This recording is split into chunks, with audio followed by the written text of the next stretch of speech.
مشہور کہاوت ہے کہ اتفاق میں برکت ہے۔ یہی وجہ ہے کہ آج پوری امت مسلمہ کے عدم اتفاق، ایک دوسرے کے ساتھ بغض و عداوت اور کینہ کی وجہ سے شام، فلسطین اور کشمیر کے مسلمان مظلوم بنے ہوئے ہیں۔ اگر اپنے مظلوم بھائیوں کو ظلم کے چنگل سے نکالنا ہے تو پوری امت مسلمہ کو متفق و متحد ہونا ہوگا۔ اسی چیز کو مد نظر رکھتے ہوئے ملک بھر میں یوم دفاع حرمین کے موقع پر وفاق المساجد سے متصل مساجد میں ہونے والے اجتماعات سے خطاب کرتے ہوئے مقررین نے کہا ہے کہ فرقہ وارانہ بنیادوں پر حرمین شریفین پر قبضہ کرنے کے اعلانات سے امت مسلمہ تقسیم ہوگی، دہشت گرد اور انتہا پسند گروہوں کو تقویت ملے گی۔ حرمین شریفین کے تحفظ اور دفاع کے لیے ملت اسلامیہ سعودی عرب کی حکومت اور عوام کے ساتھ ہے۔ ایران اور دیگر عرب ممالک کو مذاکرات کے ذریعے اپنے مسائل کو حل کرنا ہوگا۔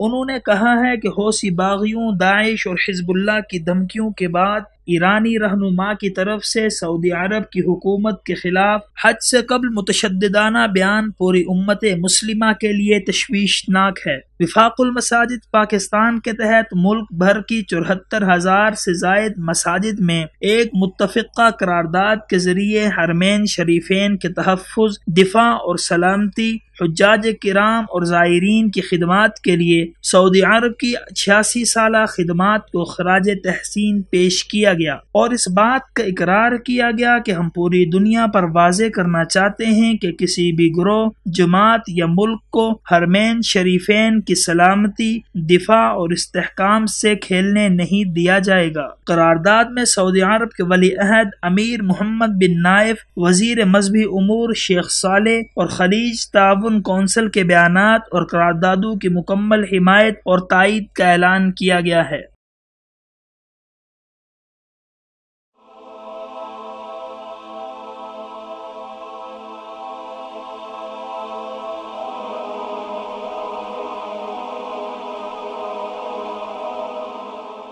ایمان کی کرن، ہدایت کی شمع، رسالہ